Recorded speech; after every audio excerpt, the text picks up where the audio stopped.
안녕하세요. 작년 11월 엔투그룹 상장 초래를 시작으로 이어진 중국의 빅테크 기업에 대한 규제 이야기를 드린 적이 있는데요. 디디 출싱의 충격에 가시기도 전에 자국 기업에 대한 중국 정부의 추가 규제가 이어지고 있습니다. 알리바바와 바이두는 규제 리스크에 노출되어 있는 가장 대표적인 중국 빅테크 기업인데요. 개별 종목을 투자하지 않더라도 두 종목을 각각 10%씩 총 20%를 담고 있는 팡플러스 지수 관련 ETP, 그러니까 코덱스 미국 팡플러스나 FNGU와 같은 것들을 투자하고 계신 분들은 걱정이 되실 것 같습니다. 오늘은 디디 출신 이후에 또 어떤 규제가 이어졌는지 알아보고요. 팡플러스 지수에서 두 종목의 편출 가능성은 없는지, 마지막으로 투자자들은 어떤 의사결정을 하는 것이 좋은지 나름의 의견을 정리해 보도록 하겠습니다.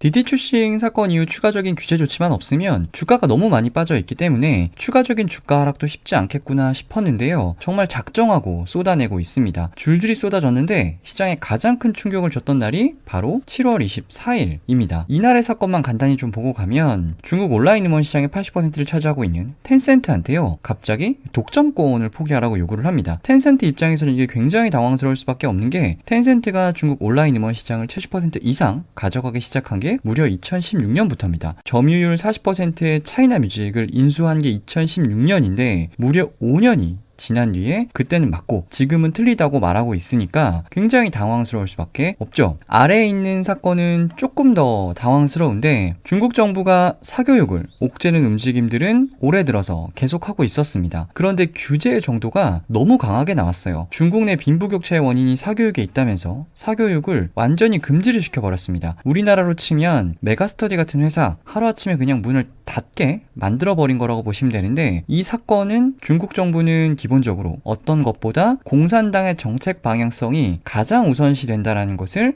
여실히 보여주고 있습니다. 미국에 상장되어 있는 중국의 사교육 관련 종목인데 보시면 엄청 많이 떨어졌죠. 떨어져서 $20까지 떨어졌던 종목인데 이 $20짜리 종목이 이틀 만에 $4까지 내려옵니다. 미국은 상한가 제한 폭이 없어요. 이 뉴스가 시장에 전해지면서 그날 하루만 70%가 빠졌고요. 그 다음날에도 25% 이상이 하락을 하게 됩니다. $20짜리가 단숨에 $4로 직행하는 이 황당한 모습을 보실 수가 있습니다.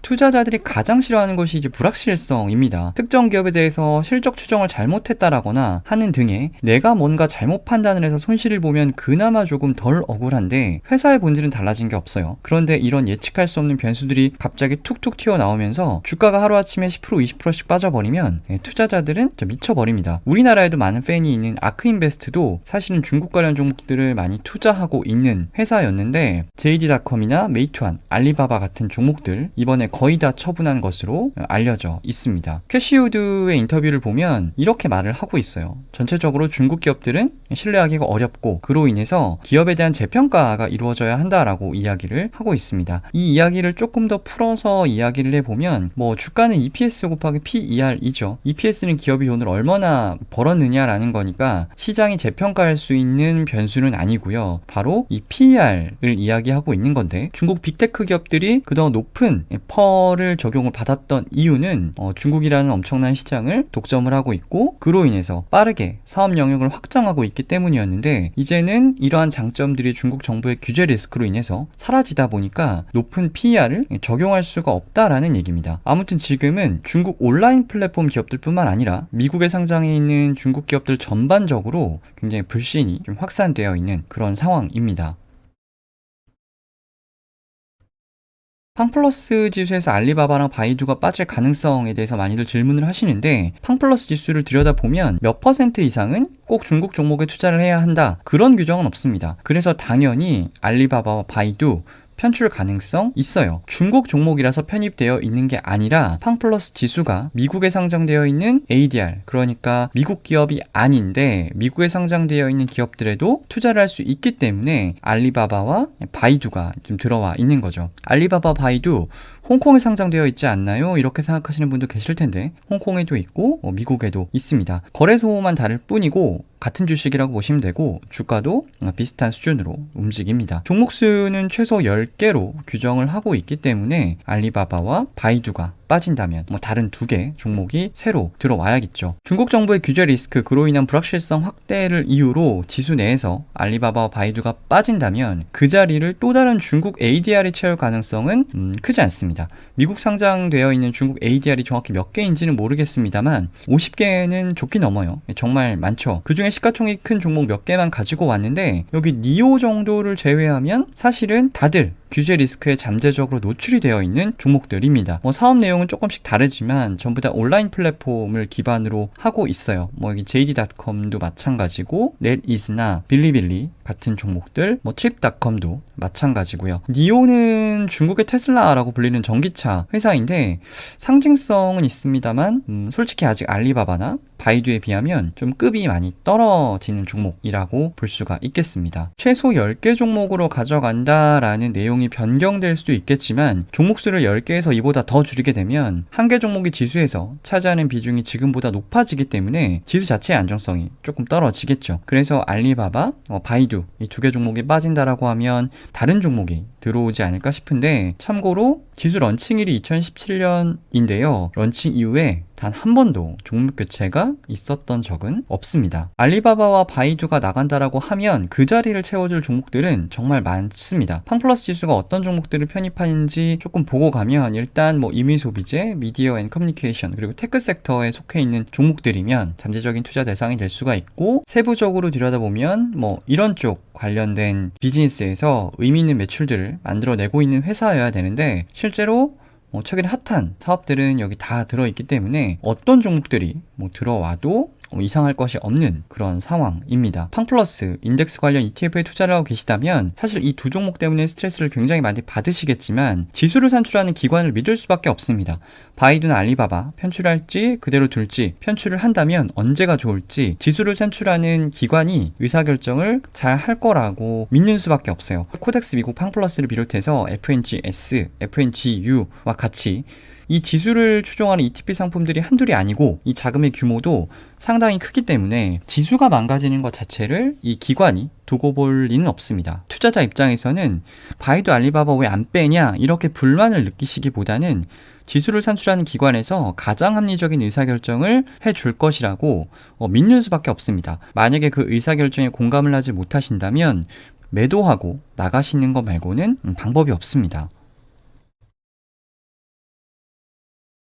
알리바바와 바이두 연초 이후 수익률인데요. 2 종목 모두 20% 이상 하락을 했습니다. 하늘색 선이 알리바바고 파란색 선이 바이두인데 바이두는 연초 이후 2월까지 이렇게 올랐다가 고점 대비 좀 많이 빠져서 실제로 체감은 엄청나게 많이 빠진 느낌이긴 한데 연초 이후로 기간을 한정해 보면 2 종목 다 20% 정도 빠져 있어요. 인덱스에서 20%를 차지하는 종목들이 이렇게나 망가졌는데 팡플러스 지수 자체 수익률은 그렇게 나쁘진 않습니다. 나스닥이 연초 이후 16.4%인데요. FNGS가 11.8%니까 그렇게 나쁘진 않죠. 5%포인트 정도면 크면 크다고 할 수 있는 수준이긴 한데 생각보다는 나쁘진 않습니다. 이게 바로 동일가중의 힘이다 라고 말씀을 드리고 싶은데 10개 종목이 10%씩 편입이 되어 있다 보니까 2개 종목이 부진해도 다른 2-3개 종목만 터져주면 지수 자체는 이렇게 나쁘지 않은 수익이 납니다. 팡플러스 인덱스가 10%씩 편입하고 있는 다른 종목들 중에요. 올해 굉장히 의미 있는 수익률을 만들어내고 있는 3 종목이 바로 페이스북, 구글, 엔비디아입니다.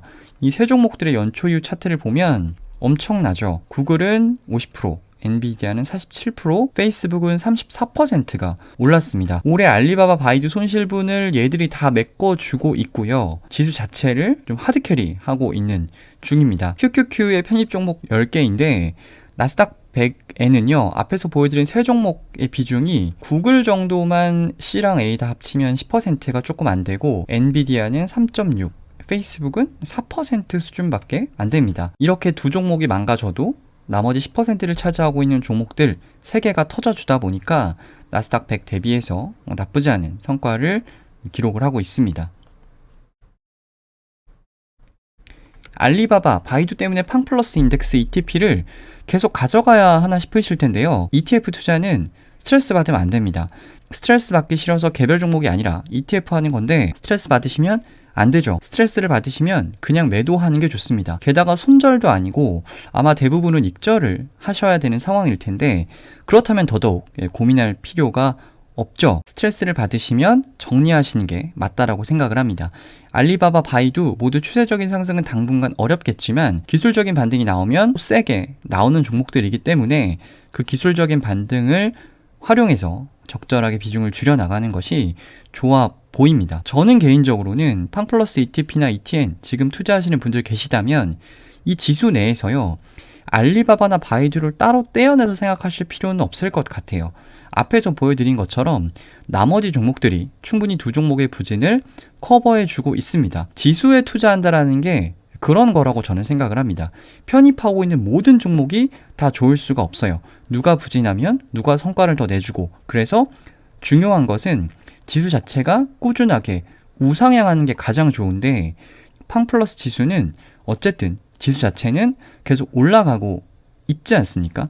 그래서 저는 개인적으로 알리바바, 바이두가 있더라도요, 여전히 팡플러스 인덱스는 매력적인 지수라고 생각을 합니다. 그리고 지수를 산출하는 기관을 믿어보시라라는 말씀을 드렸었는데 바이두와 알리바바가 더 이상 두고 볼 수 없는 지경이면 아마 적절한 시기에 편출을 시킬 거라고 그렇게 생각을 합니다.